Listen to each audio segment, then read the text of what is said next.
Zack Snyder, arguably the most famous director of 2021, just unveiled his new project.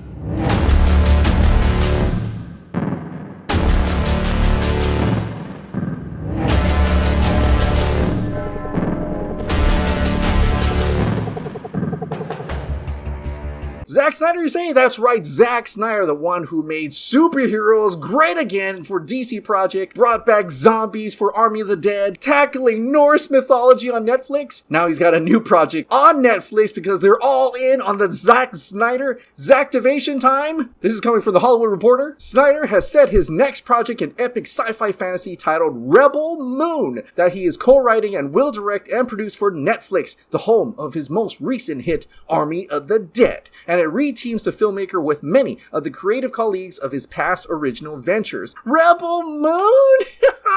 That sounds Star Warsy. Snyder is co-writing the script with Army co-screenwriter Shay Hatton and Kurt Johnstad, who co-wrote 300, and he will produce with wife and producing partner Deborah Snyder via the duo Stone Quarry, along with longtime principal Wesley Collar, Eric Newman, who produced Snyder's 2004 feature debut Dawn of the Dead, as well as movies ranging from Children of Men and Project Power to Bright, and the upcoming Spiderhead is producing via his banner Grand Electric. Rebel also put Snyder back in business with Netflix's Scott Stuber, who oversaw Dawn of the Dead in his then role of vice chairman of Universal and was instrumental in bringing in Army of the Dead. Boy, it's like an amalgamation of Snyder friends coming together for a giant epic sci-fi adventure. But what is this about? The story is set in motion when a peaceful colony on the edge of the galaxy is threatened by the armies of a tyrannical regent named Balisarius. Balisarius? Boy, Snyder's just making up his own world right now. Desperate people dispatch a young woman with a mysterious past to seek out warriors from neighboring planets to help them make a stand. Boy, that kind of sounds like Seven Samurai. This is me growing up as an Akira Kurosawa fan, a Star Wars fan, Snyder tells The Hollywood Reporter. It's my love of sci-fi and a giant adventure. My hope is that this also becomes a massive IP and a universe that can be built out. A massive, oh my god! Zack Snyder plus Star Wars plus Seven Samurai, let's go!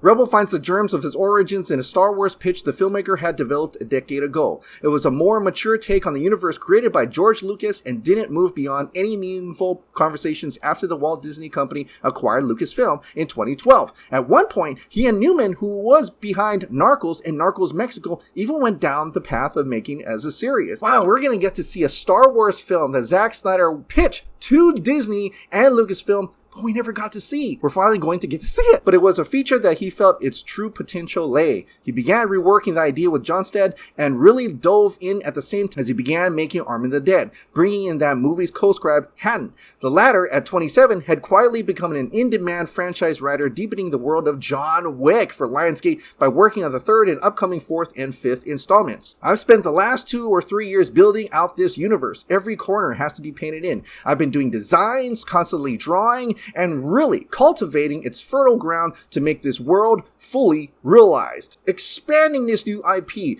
with new creatures, new worlds, new characters, new universes. This is like George Lucas back in the day, but now it's the new century of sci-fi adventure. Rebel will be another IP and a hoped-for franchise for Netflix, which is building its arsenal in the age of streaming wars. The feature will be Snyder's next movie, and the hope is to begin production in early 2022. I've been working on this on the side for so long, it's pretty far along, he says. That's incredible. All of this on top of getting Zack Snyder's Justice League, which really got a lot of DC fans back on board with the DCEU. A crazy Army of the Dead franchise that he's building as well. Norse Mythology with Twilight of the Gods, and now a new sci-fi IP? When does this guy sleep? Well, since he's awake, he might as well give us some great stories. And Netflix is absolutely capitalizing on Snyder. I gotta say, a Snyder uncompromised sci-fi epic adventure? Sign me up. That would be insane.